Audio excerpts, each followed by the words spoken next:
Assalamualaikum warahmatullahi wabarakatuh. Kami dari kelompok 6 yang beranggotakan ada saya Alvina Chairunisa Riyadi bersama dengan teman-teman saya ada Hamdani Firdayanto, ada Rizky Akbari dan ada Muhammad Azmi Mubarok.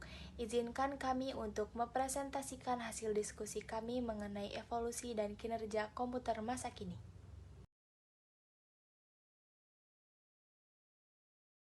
Assalamualaikum warahmatullahi wabarakatuh. Perkenalkan, nama saya Rizky Akbari. Saya akan menjelaskan tentang evolusi komputer. Evolusi komputer merujuk perkembangan dan perubahan teknologi komputer dari waktu ke waktu. Hal ini melibatkan peningkatan dalam hal kecepatan, kapasitas, ukuran efisiensi, dan fungsionalitas komputer. Evolusi komputer mencakup peralihan dari komputer mekanikal awal hingga komputer modern, elektronik modern yang kuat. Di sini ada gambar komputer pertama ENIAC dengan berat 30 ton, komputer IBM, dan komputer atau laptop model gaming. Ya, sekian dari saya. Terima kasih. Bagaimana komputer bekerja? Komputer memiliki 4 proses utama, yaitu 1. Input, 2. Penyimpanan, 3. Pemrosesan, dan 4. Output. Untuk input sendiri adalah data sebelum diproses, contoh alatnya adalah keyboard dan mouse. 2. Penyimpanan pada komputer adalah bagaimana komputer menyimpan data input. Contohnya adalah hard drive dan RAM. 3. Pemrosesan adalah tempat input diubah menjadi output dengan proses yang kompleks. Contoh alat pemrosesan yaitu Central Processing Unit atau CPU, dan komponen utamanya adalah prosesor. 4. adalah output. Output adalah hasil akhir dari pengolahan data.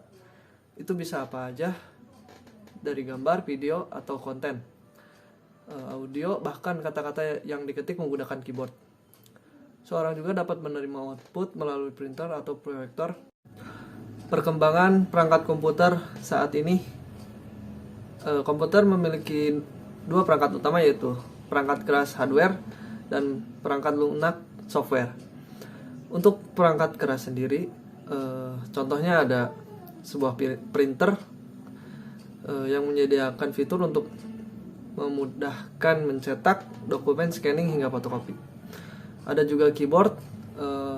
Keyboard mekanik memiliki kecepatan dan ketepatan yang lebih baik dalam mengetik. Dan perangkat keras lainnya yang biasanya berstandar gaming. Yang kedua adalah perangkat lunak atau software. Contohnya yaitu Intel Core i9 generasi 13.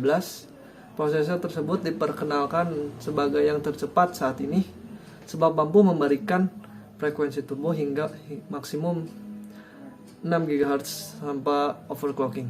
Ada juga Nvidia GeForce RTX 4090, ada GPU GeForce terbaik yang menghadirkan terobosan besar dalam performa efisien dan grafis yang didukung AI. Ada juga SSD. SSD ini, penyimpanan ini dapat mempertahankan suhu yang lebih rendah dengan performa yang jauh lebih tinggi. Manfaat komputer saat ini. Yang pertama, memudahkan komunikasi. Yang kedua, menjadi sarana hiburan. Yang ketiga, menunjang pekerjaan dan bisnis. Yang keempat, mengefisiensi proses belajar. Yang kelima, menjadi alat pengontrol. Yang keenam, menyimpan data digital. Nah, untuk yang pertama, yaitu memudahkan komunikasi.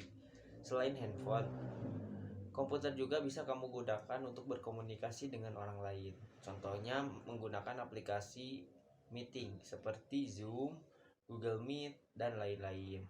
Yang kedua, menjadi sarana hiburan.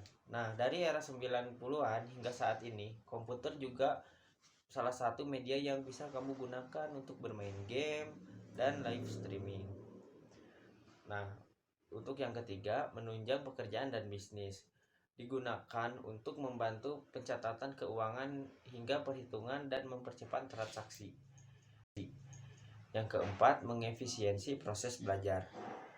Selain para pelaku usaha, siswa atau pelajar saat ini juga memerlukan sebuah komputer untuk mengefisiensi proses belajarnya. Nah, untuk yang kelima, menjadi alat pengontrol, yaitu media untuk mengontrol atau melakukan pengawasan terhadap perangkat lain. Manfaatnya adalah sebagai sensor dan juga mendeteksi sesuatu. Nah, untuk yang terakhir nih, menyimpan data digital. Manfaat terakhir komputer yaitu menyimpan berbagai data digital. Kamu bisa menggunakan untuk menyimpan file digital berupa dokumen, file video, e-books, hingga aplikasi. Nah, itulah penjelasan manfaat komputer untuk saat ini. Terima kasih. Teknologi komputer yang sedang tren saat ini adalah Artificial Intelligence atau AI, otomatisasi proses robotik atau RPA, virtual reality atau VR, teknologi 5G, cyber security, cloud computing, dan komputer kuantum. Komputer di era digital juga semakin berkembang dan canggih dengan kemampuan yang semakin tinggi dan ukurannya yang semakin kecil. Teknologi seperti internet, cloud computing, dan big data semakin memperluas potensi dan manfaat dari komputer. Namun, penggunaan komputer juga memerlukan tanggung jawab seperti menjaga keamanan dan privasi data. Jadi, kesimpulannya, penggunaan komputer dengan bijak dapat memberikan manfaat yang besar di era digital. Namun, tetap memerlukan kesadaran dan tanggung jawab dari pengguna dalam membuka peluang baru, serta membuka jalan untuk terus berkembangnya teknologi komputer di masa depan. Teknologi digital memiliki peran yang semakin penting dalam kehidupan kita dan diharapkan akan terus berkembang dan memberikan dampak positif bagi masyarakat.